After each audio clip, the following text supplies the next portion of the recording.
Hi అండి. Welcome to our channel. ఛానల్కి స్వాగతం.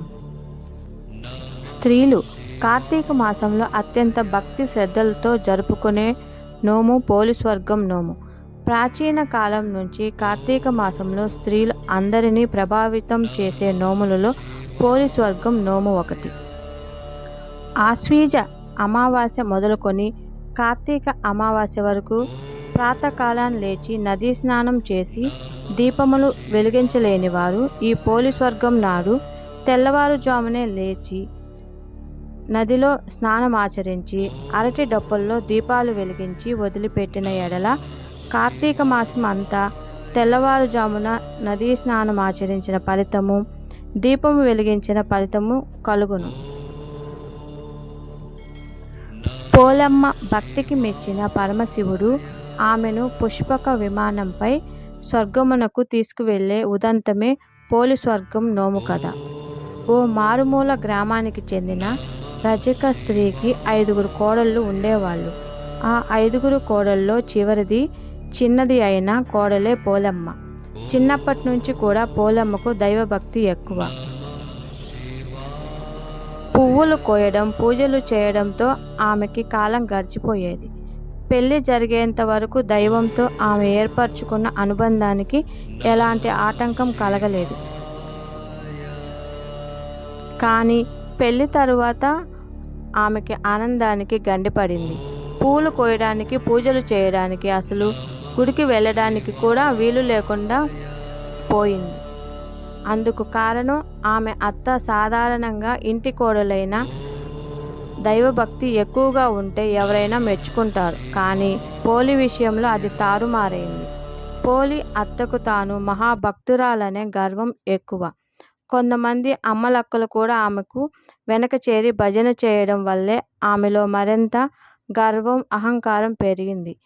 పోలి కారణంగా తన పేరు కాస్త పోతుందని భావించి ఆమెను మాత్రం ఇంటి పట్టున ఉంచి మిగతా కోడల్ని తీసుకొని గుడికి వెళ్ళి వచ్చేది. ఈ నేపథ్యంలో ఒక కార్తీక అమావాస్య రోజున పోలికి ఇంటి పనులు పురమాయించి ఆమెకు పూజా సామాగ్రి అందుబాటులో లేకుండా చేసి మిగతా కోడలతో అత్త నదీ స్నానానికి వెళ్ళింది. పోలి ఏమాత్రం బాధపడకుండా బావి దగ్గరే స్నానం చేసి పత్తి చెట్టు నుంచి పత్తిని తీసి ఒత్తి చేసి చల్లకవ్వానికి ఉన్న వెన్న తీసి దానితో దీపాన్ని వెలిగించి దైవానికి నమస్కరించింది. పోలి భక్తికి మెచ్చిన దైవం ఆమె కోసం పుష్పక విమానం పంపింది. ఊరు జనం చూస్తుండగానే పోలి విమానం ఎక్కింది. విమానం కొంచెం పైకి లెగవగానే అక్కడికి వచ్చిన అత్త తాను కాకుండా తన కోడలు స్వర్గానికి వెళ్ళడానికి వీల్లేదంటూ పోలిని కిందకి లాగటానికి ఆమె కాళ్ళు పట్టుకుంది.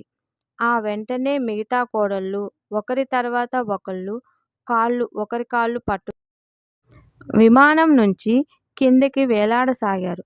అది చూసిన దేవతలు పోలితో వారికి పోలిక లేదంటూ విమానం నుండి కిందికి పడదోశారు. పోలి మాత్రం బొందితో స్వర్గానికి వెళ్ళిపోయింది. అప్పటి నుండి ప్రతి సంవత్సరం కార్తీక అమావాస్య నాడు బ్రాహ్మీ ముహూర్తంలో నిద్రలేచి నదీ స్నానం చేసి దీపం వెలిగించి పోలి కథను చెప్పుకొని అక్షింతలు తల మీద వేసుకోవడం ఆనవాయితీగా వస్తుంది.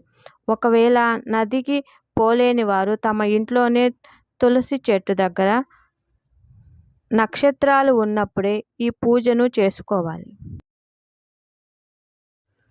33 ఒత్తులు తీసుకొని ముందుగా నూనెలో నానబెట్టుకొని ఒక అరటి దొప్పలో వెలిగించి దానిని నీటిలో వదిలి పోలిని స్వర్గానికి పంపాను. ఇలా చేసినట్లయితే కార్తీక మాసం నెల రోజులు పూజలు చేసిన ఫలితం